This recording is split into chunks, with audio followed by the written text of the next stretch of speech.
Mr. Jones, there's another way to eliminate debt. It's called a debt consolidation loan. And I'm going to use an example where the guy has the same $206,000 in debt. Here it is. And we use a debt consolidation loan through his mortgage to eliminate the costs. We have some closing costs. And we then do a new 30-year fixed rate of return. The new payment becomes $1,192 versus the $1,937 that are here. It's a monthly savings of $745, or an estimated annual savings of $8,940 here.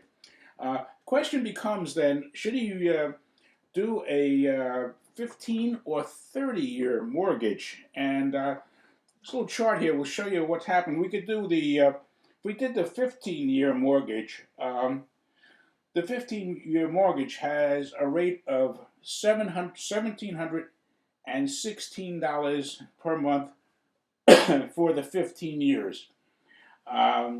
So in that case, he's putting away $716 for the next 15 years. What if he did a 30-year mortgage instead of a 15-year mortgage?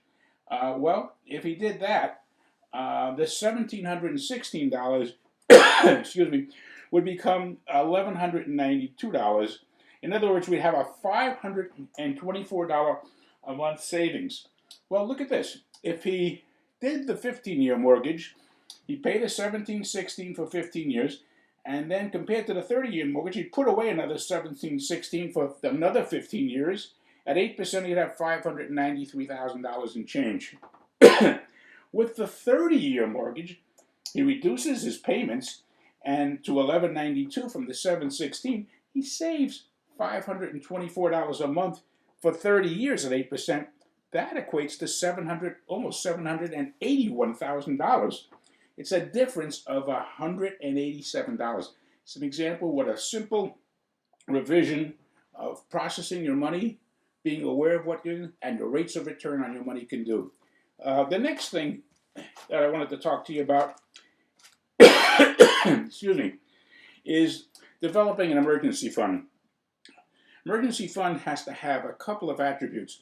It has to be safe, it has to be instantly available to you, and it has to be the type of fund that hopefully beats the rates that you would get, the returns on investment rates that you would get in a bank.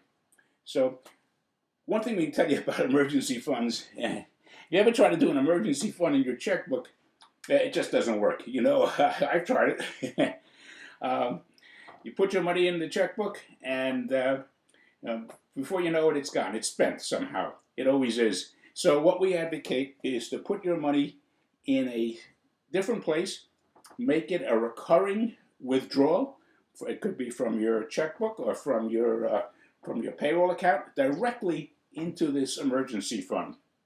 What we find, if you don't have a good emergency fund, what will happen is when you need the money, when you need the transmission in the car, that $1,800 transmission job becomes to take out the plastic and pay for it with the credit card, and that $1,800 job becomes a $3,000 or $4,000 job, and that's really the problem.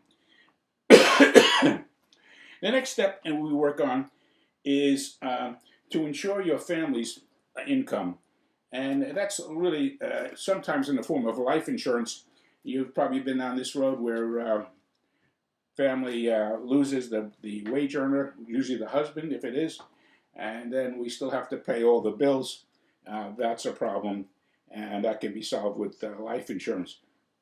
The other thing that we need to do, and this is step 6, excuse me, this step 6 is the step that everybody likes the best, because it's the step that will help you become financially independent. Here you've got to overcome a couple of things. You've got to overcome inflation and taxes.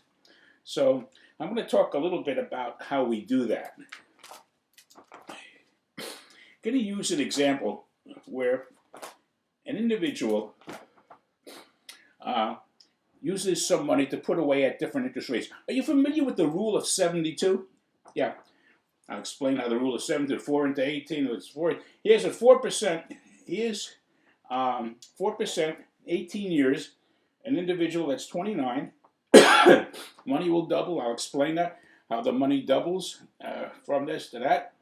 And I'll explain how use an example on a pad where $100 after 36 years becomes $400. Can $400 replace the $100 of purchasing power 36 years ago? Look at this. Here's an example. Excuse me. Here's an example of an individual that has only gets 4%. He's 29 years of old, 29 years of age. The 10,000 you can see at 4% doubles when he's 47 to 20%, $20,000, and then again to $40,000 when he's age 65. But what if we could get 6%? We get 6%. The money doubles in 12 years instead of 18 years, and at the end of age 65, he has twice as much money. He has 80,000 instead of 40,000. But what if we could get 12% instead of the 4%? And this is really fascinating. The 12% money doubles in 6 years rather than the 18 years that it did at 4%. At the end of the 36 years, after realizing 12% each year, 12% each year, the accumulation is $640,000. That's right, $640,000. A difference of $600,000. It's kind of amazing, isn't it? Yeah. So to build long-term security, you need to have, as I said, rates of return that beat inflation, and that's what we're dealing with here. And now I'm going to talk a little bit about the tax aspects of this. You can take an individual whose goal is to have $1 million at retirement, and he has 30 years to do this. He walks into the bank. This guy doesn't know anything about this, but he walks into the bank, and he says to the banker, how much money do I have to put away each month for 30 years that I have left before I retire? How much money do I have to put in to realize $1 million? And I'm assuming at this time the banker is going to give him 5%. It's really not doable today, but it was doable a few years ago. So at 5%, the banker calculates he need $1,639.29 per month to realize the $1 million. Well, then we said, okay, we're dealing with inflation and taxes. Let's take it one step at a time. What if instead of 5%, I could realize 10%? Well, at 10%, instead of $1,639 per month, he only needs $899.14 per month to realize the $1 million. So we almost cut that in half. By the way, when the guy was in there for the $1,639 with the banker, what do you think this guy did when he was told he had to have $1,639? Yeah, that's right. He did nothing. He was very discouraged. He walked out of the bank. So by just getting to 10% instead of 5%, he has $899 instead of $1,639 per month. But there's one other scenario. What about the taxes? We haven't talked about it yet. Well, this was taxable. What if I could do the same 10% and get his money out tax-free instead of taxable? Right. Look at this. With the tax break, which is tax-free, it's a tax deferral of income and a tax-free pullout. I bring that $1,639 all the way down to $438, a lot less. Something that maybe the average person could do. Maybe you could do it.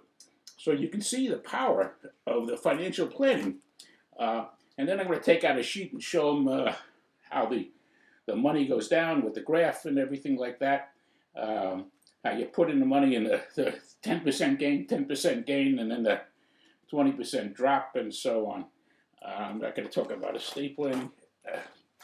So you can see what's happening here is you need to be aware of two of those things. You need to be aware of the debt and the taxes. Now,